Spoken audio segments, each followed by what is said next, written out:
Apa kabar saudaraku? Nama saya Isik Abla.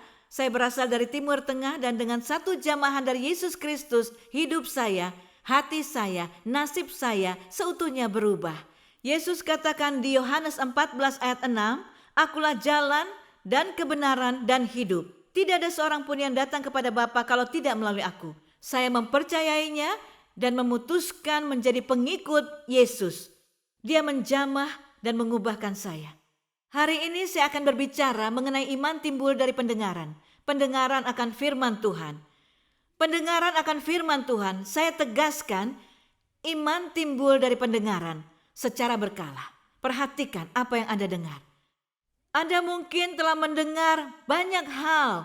Ketika saya masih kecil, saya terbiasa mendengar sangat banyak sekali hal negatif dari orang tua, keluarga saya, dan itu menjadi iman dalam diri saya. Saya mulai mempercayai perkataan itu. Ada kuasa dari perkataan. Iman timbul dari pendengaran, pendengaran akan firman Tuhan. Hari ini saya katakan, iman muncul dari pendengaran secara berkala. Saya ingat ketika orang tua saya terbiasa berkata kepada saya, "Kamu jelek, kamu bodoh, kamu tidak cukup baik." Saya mempercayai ucapan itu dan berakar di diri saya, di hati saya, menjadi iman saya.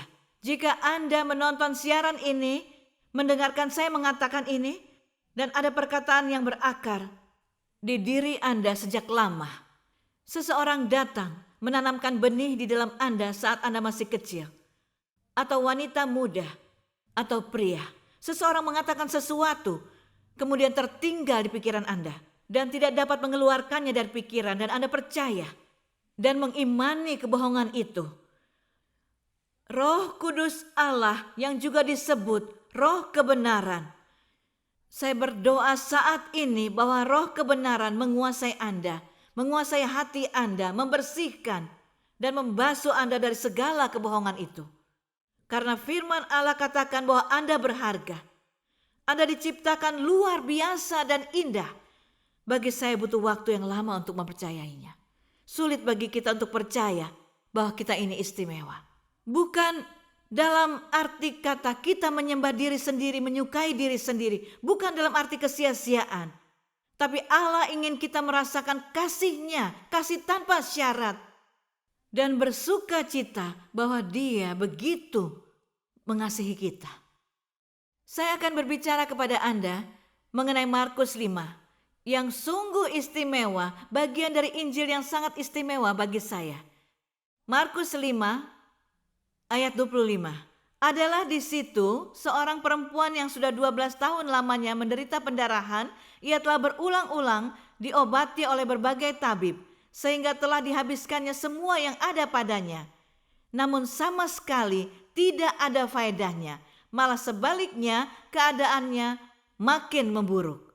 Dia sudah mendengar berita-berita tentang Yesus. Maka di tengah-tengah orang banyak itu, ia mendekati Yesus dari belakang dan menjamah jubahnya. Sebab katanya, asal ku jamah saja jubahnya, aku akan sembuh. Seketika itu juga berhentilah pendarahannya dan ia merasa bahwa badannya sudah sembuh dari penyakitnya. Perempuan itu yang menjadi takut dan gemetar ketika mengetahui apa yang telah terjadi atas dirinya, tampil dan tersungkur di depan Yesus dan dengan tulus memberitahukan segala sesuatu kepadanya. Katanya kepada perempuan itu, "Hai anakku, imanmu telah menyelamatkan engkau. Pergilah dengan selamat dan sembuhlah dari penyakitmu." Mungkin saat ini Anda butuh jamahan itu di hidup Anda. Anda butuh sebuah jamahan yang akan mengubah atau memulihkan hati Anda, tubuh Anda, dan menghapus penderitaan Anda. Yang ingin saya sampaikan di akhir ucapan Yesus kepada perempuan itu, perempuan yang berharga itu, katanya, "Hai anakku, imanmu telah menyelamatkan engkau. Pergilah dengan selamat dan sembuhlah dari penyakitmu." Dari mana wanita ini memiliki iman yang demikian? Dia telah berusaha selama 12 tahun. Selama 12 tahun ia terus berusaha, tapi bukan menjadi baik, tapi semakin buruk. Anda pernah merasakannya? Saya pernah. Apakah Anda sedang mendoakan seseorang dan sangat berharap orang tersebut diubahkan Anda ingin melihat suami Anda berhenti minum, berhenti ke bar setiap malam, menghabiskan uang, waktu, dan hidupnya secara sia-sia. Mungkin Andalah orangnya.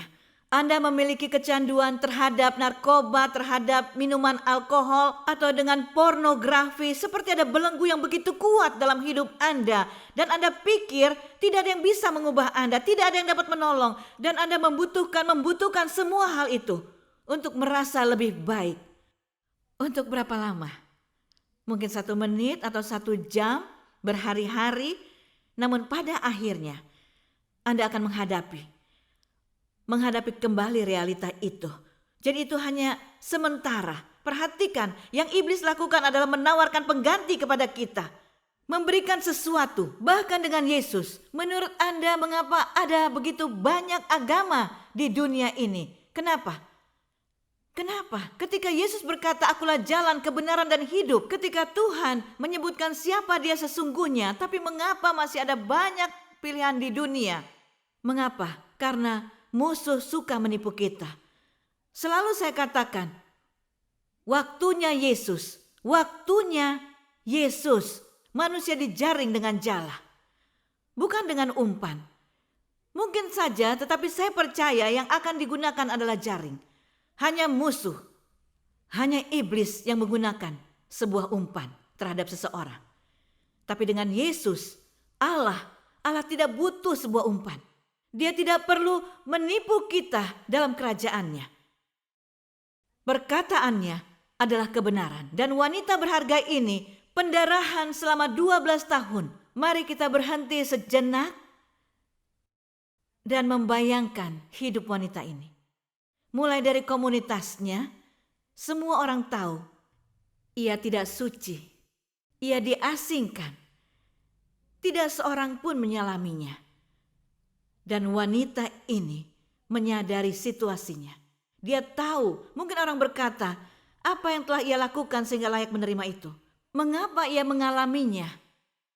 Pernahkah Anda berkata kepada seseorang apa yang ia lakukan sampai ia layak menerima ini? Mengapa ia mengalaminya? Atau seseorang berbicara atau bergosip mengenai Anda bahwa Anda melakukan sesuatu menghakimi Anda. Saya dapat katakan kepala wanita ini tertunduk. Ia bukan seorang wanita yang percaya diri dengan suatu kepintaran dan kenyamanan untuk berjalan di hadapan seseorang, terutama pria, dan menanyakan sesuatu. Tapi kemudian, apa yang terjadi? Ketika wanita ini sangat putus asa, amat sangat malu, tidak memiliki harapan, dan bukannya dia sembuh, setelah menghabiskan apa yang ia miliki, pergi ke tabib.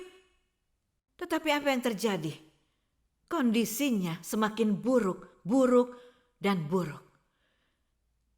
Tapi hal yang baik dari Alkitab, tahukah yang saya sukai dari Alkitab? Allah tidak pernah menggantungkan kisah apapun.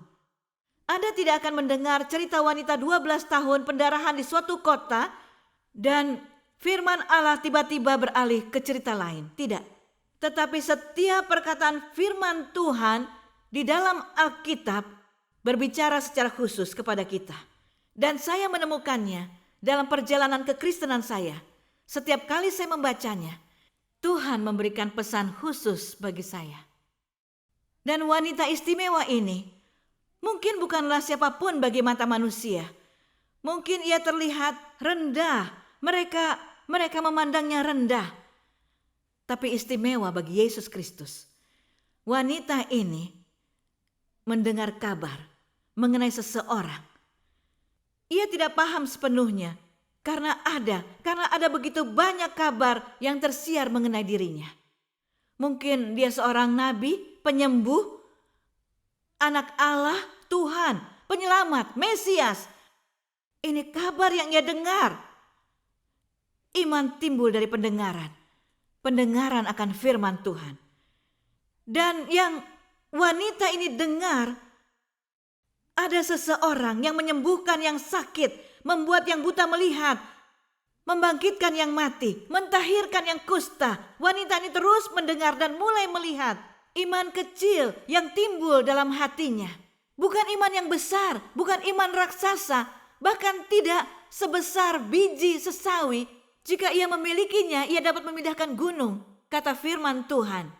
Iman yang begitu kecil, asalkan saja. Firman Tuhan berkata, setelah mendengar kabar tentang Yesus, asalku jamah saja jubahnya, asalkan saja. Dan kata asalkan berubah menjadi iman di hatinya. Dan ia berkata, mungkin bisa kulakukan, mungkin bisa kujamah jubahnya dan aku akan sembuh. Mungkin hari ini Anda sedang duduk dan menonton siaran ini dan mendengar ucapan saya dan berkata, bagaimana jika saya pergi ke dokter, tetapi bukannya sembuh, tetapi malahan memburuk. Pergi juga ke paranormal, saya memiliki teman seperti ini di agama lama saya, mereka pergi ke paranormal. Semuanya, imam, mereka berdoa, menempatkan mantra ke diri mereka sendiri, dan tidak ada yang terjadi. Dan wanita istimewa ini, karena ia sangat penting bagi Yesus, seperti juga kita semua. Mungkin saat ini Anda duduk dan berkata, banyak daripada Anda menulis kepada saya bertanya, apakah Allah peduli? Benarkah ia peduli? Apakah ia mendengar doa saya? Allah peduli dan mendengar doa Anda. Dan wanita ini penuh dengan iman tersebut. Tidak sempurna, bukan iman yang dapat menggerakkan gunung, hanya iman kecil yang kemudian menggerakkan wanita ini untuk berjalan kepada Yesus Kristus. Dan wanita ini, dan ia menjamah jumbai jubahnya. Tepat saat wanita itu menjamah jumbai jubahnya, ia disembuhkan. Bukan hanya itu saja, Yesus menyadarinya. Alkitab katakan di bagian selanjutnya bahwa Yesus merasakan ada kuasa yang keluar darinya. Yesus tahu, ia mengenal Anda. Ia kenal siapa yang ia pulihkan. Dan Allah mengenal nama Anda. Anda penting baginya. Saat kita meminta, kita menerima. Mazmur 103, Dia yang mengampuni segala kesalahanmu, yang menyembuhkan segala penyakitmu. Saya ingat, beberapa waktu yang lalu saya pergi ke Bulgaria. Penduduknya sangat berharga. Satu kota yang hanya berbicara bahasa Turki. Suatu kumpulan orang berbahasa Turki yang amat sangat besar di sana. Saya pergi ke suatu kota dan penduduknya sangat miskin. Anda harus melihat betapa miskinnya mereka. Anak-anak berlari di jalan tanpa alas kaki. Dan sulit sekali untuk percaya bahwa saat itu saya berada di Eropa. Di kota yang berharga itu, saya melihat apa itu orang yang kelaparan. Hati mereka lapar akan Injil. Mereka ingin menemukan kebenaran, sesuatu untuk mengubah hidup mereka. Penduduk yang berharga, beraneka ragam. Mereka orang miskin yang mencoba untuk berbahagia dan memiliki harapan. Saya berbicara di satu gereja dan pendetanya berkata, luar biasa, ini pemulihan yang besar. Banyak pemulihan terjadi di gereja. Dan besok mereka akan membawa semua kerabatnya. Dan kami tidak memiliki cukup tempat di gereja. Ia bertanya, Saudara Isik, maukah Anda pergi dan memberitakan Injil di jalan? Menyampaikan Injil, membagi kesaksian Anda? Dahulu hal ini menakutkan bagi saya, tapi saya dan suami telah terbiasa menyampaikan Injil di jalan di kota Florida. Saya telah terbiasa, perhatikan, Allah selalu mempersiapkan Anda untuk sesuatu. Ketika Anda melakukan sesuatu, mungkin Anda berpikir hal ini bukanlah apa-apa. Tapi ada level selanjutnya dan selanjutnya lagi jika Anda setia. Jangan lakukan sesuatu untuk level berikutnya. Karena jabatan tertinggi di sorga adalah hamba Allah. Tidak ada gelar yang melebihi itu. Allah telah mempersiapkan saya di pusat perkotaan. Jadi saya jawab, ya, saya percaya dengan pertolongan Allah, saya bisa melakukannya. Jadi kami pergi ke pasar Loak setelah pasar itu tutup. Mereka meletakkan 2 pengeras suara dan memberikan saya mikrofon, dan ada 3 orang di depan saya. Satu wanita dengan satu bayi dan dua anaknya. Dan satu demi satu orang mulai berdatangan. Dan saya mulai berdoa, dan berdoa. Kemudian seorang gadis mulai bernyanyi di balik layar dan saya mulai menyebarkan Injil. Berbagi. Dan orang mulai berdatangan. Tidak ada roti yang diberikan atau makanan ringan tanpa poster di dinding. Tidak ada pembagian brosur atau apapun. Mereka begitu lapar dan mereka datang untuk mendengarkan Injil. Mereka sangat lapar akan makanan rohani. Saya hanya berbicara saja. Saat saya berbicara, saya melihat ada lebih dari 1.000 orang mengelilingi saya. Setelah saya pergi jumlahnya 1.500 orang. Beberapa tanpa alas kaki, lapar dan sangat panas. Kami tidak memiliki air, bahkan kami tidak melakukan persiapan untuk ini. Saya mulai membagikan Injil. Ada 3 anak muda, mereka berdiri sedikit jauh. Mereka menyilangkan tangannya dan terlihat seperti anggota geng. Dan mereka tertawa mengejek saya selama saya berbicara. Saya membagikan hal yang sama. Saya membagikan mengenai wanita pendarahan. Dan 3 anak muda ini terlihat begitu garang. Dan juga mereka menertawakan dan meledek saya dengan pandangan yang garang. Pada akhirnya, di keramaian itu tidak ada satupun yang merespon, tidak ada haleluya atau amin. Jadi saya tidak tahu apa yang sedang terjadi. Di akhir pembicaraan, saya mengundang mereka. Saya tidak berada di mimbar, saya ada di tengah jalan raya dan berkata, jika Anda percaya perkataan saya, majulah 1 langkah untuk menerima Yesus Kristus di hati Anda. Dan saat itu, ya Tuhanku, bukan hanya 1 langkah mereka maju dan mengelilingi saya, tapi begitu banyak dari agama lain yang mendengarkan Injil. Dan saya berkata, jika Anda menerima Yesus Kristus di hati Anda, berdoa bersama saya. Dan mereka berdoa. Mereka begitu beriman sehingga apabila saya berkata kita akan ke laut dan kalian akan berjalan di atas air, maka mereka akan pergi bersama saya. Sebesar itulah iman mereka. Mereka percaya apapun yang saya katakan, seperti anak kecil. Bukankah ini sikap orang percaya yang Yesus cari? Iman seperti anak kecil, mempercayainya, seutuhnya percaya, berserah kepadanya. Terkadang dalam perjalanan kekristenan kita begitu bertumbuh menjadi besar.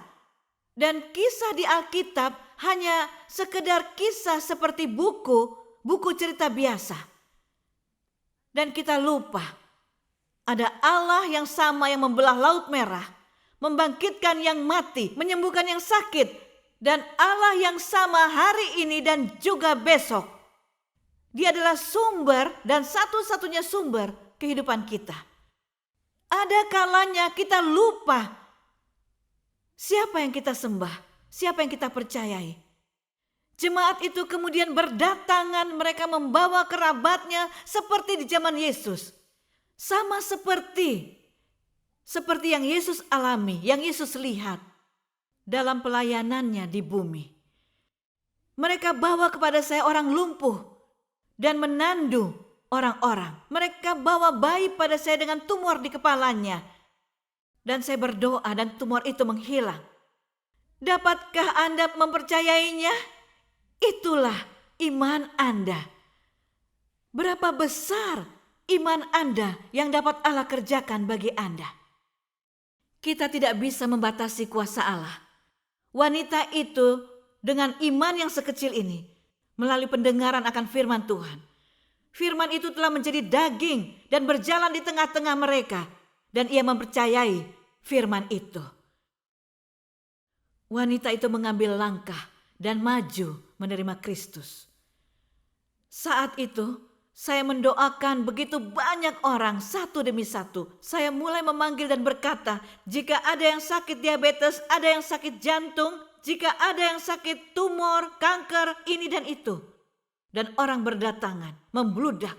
Dan orang lainnya, dari beberapa bangunan orang berdatangan. Kemudian saya melihat 3 anggota geng ini. Berumur 20 tahunan. Saya memperhatikan salah satunya ketika saya melakukan panggilan keselamatan itu. Ia mengangkat tangannya seperti ini, setengah terangkat. Ia takut kepada dua sahabatnya. Dan saya menatapnya dan berkata, "Anak muda, jangan Anda takut dengan teman-teman Anda yang akan mengejek Anda. Karena suatu hari Anda akan berdiri di hadapan Allah hanya sendirian. Tidak akan ada sahabat yang menolong Anda." Saya sering berharap ada khotbah mengenai kursi penghakiman Kristus. Karena suatu hari kita semua akan dihakimi. Semua kita akan berdiri di hadapannya.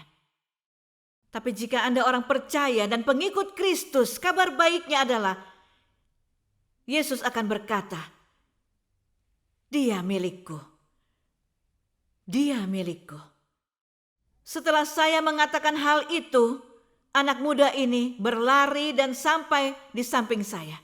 Dan dia tersungkur. Dia mulai menangis dan menangis. Dia tetap di posisi itu sampai kami membubarkan kerumunan dan saya tidak tahu berapa lama ia melakukannya.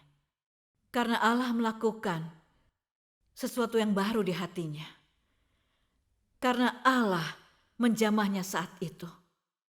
Saat semuanya usai dan saya melihat wajahnya, saya tahu ia adalah manusia baru. Dua sahabat yang memperhatikannya dari kejauhan. Kemudian maju ke depan. Dan mereka menyerahkan hidup mereka kepada Yesus Kristus di hari yang sama. Saat kami menyelesaikannya, pendeta dan istrinya sangat mencemaskan kami dan berkata, "Anda terlihat lelah, Anda terlihat lelah. Mari kami antar pulang." Mereka membawa saya ke mobil dan mengantarkan saya pulang.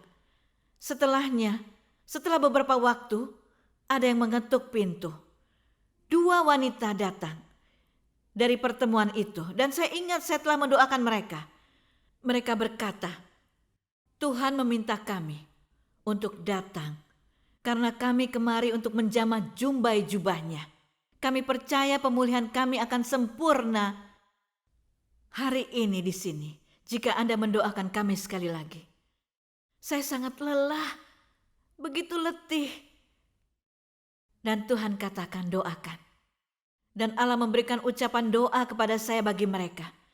Saya mulai berdoa dan mendoakan satu wanita. Saat itu saya meminta istri dari pendeta untuk membawakan saya seember air untuk membasuh kakinya. Dan saya membasuh kaki wanita ini dan berdoa baginya. Kaki wanita itu sebesar ini dan mulai mengecil saat saya berdoa. Karena wanita ini memiliki penyakit di tubuhnya yang menyebabkan berat badannya naik dan menjadi bengkak. Saya mulai berdoa dan berdoa. Selama saya mendoakan kakinya, kaki itu menyusut. Bukan hanya itu, Allah terus memberikan saya perkataan, "Engkau berharga, engkau berharga." Saya berkata kepada diri sendiri, ini bukan perkataan yang istimewa. Semua orang berharga di mata Tuhan. Tapi Allah menyuruh saya untuk terus mengatakan kepada wanita ini. Dan ia menangis setiap saya mengatakan kata itu. Saya tidak tahu apa yang spesifik dari kata ini saat itu. Kemudian wanita itu berkata, "Tahu siapa nama saya?" Dalam bahasa Turki katanya, "Nama saya artinya berharga." Dan saya tumbuh mendengar ayah saya berkata, "Hah, kamu berharga, kamu bukan apa-apa. Kamu adalah kotoran, kamu sampah." Tapi hari ini, saya bukan hanya menerima kesembuhan di tubuh saya, tapi juga kesembuhan Kristus di hati saya. Mungkin saat ini, tubuh Anda butuh jamahan Tuhan. Anda butuh kesembuhan dari kanker. Saya akan meminta Anda mulai berdoa dan jamah jumbai jubahnya. Jamah jumbai jubahnya. Jika ada sedikit iman yang timbul di hati Anda saat ini seperti wanita itu, jika Anda menjamah jumbai jubahnya saat ini, jamah. Mungkin hari ini jantung Anda butuh kesembuhan. Anda ditelantarkan. ditinggalkan oleh orang tua Anda, suami Anda. Hati Anda hancur. Anda dipukuli, dianiaya, diperkosa, dilecehkan. Saya pernah merasakannya.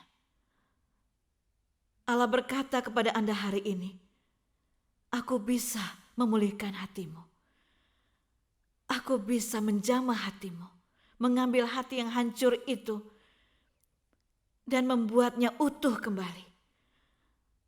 Aku dapat memulihkan, berdamai dan menebus engkau.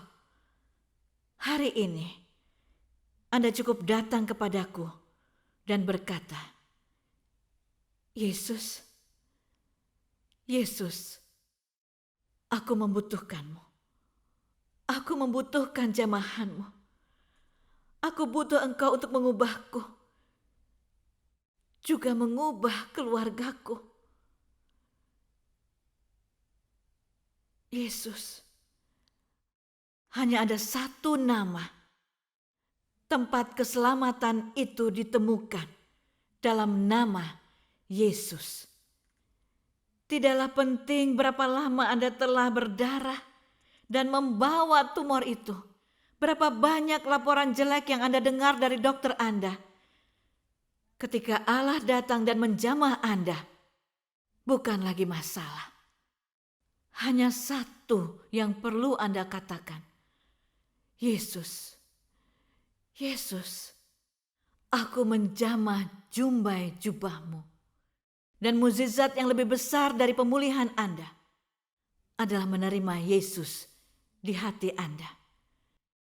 Tuhan Yesus, datanglah dan tinggal di dalam aku. Buat hatiku menjadi bait-Mu. Tuhan memberkati Anda. Sampai jumpa.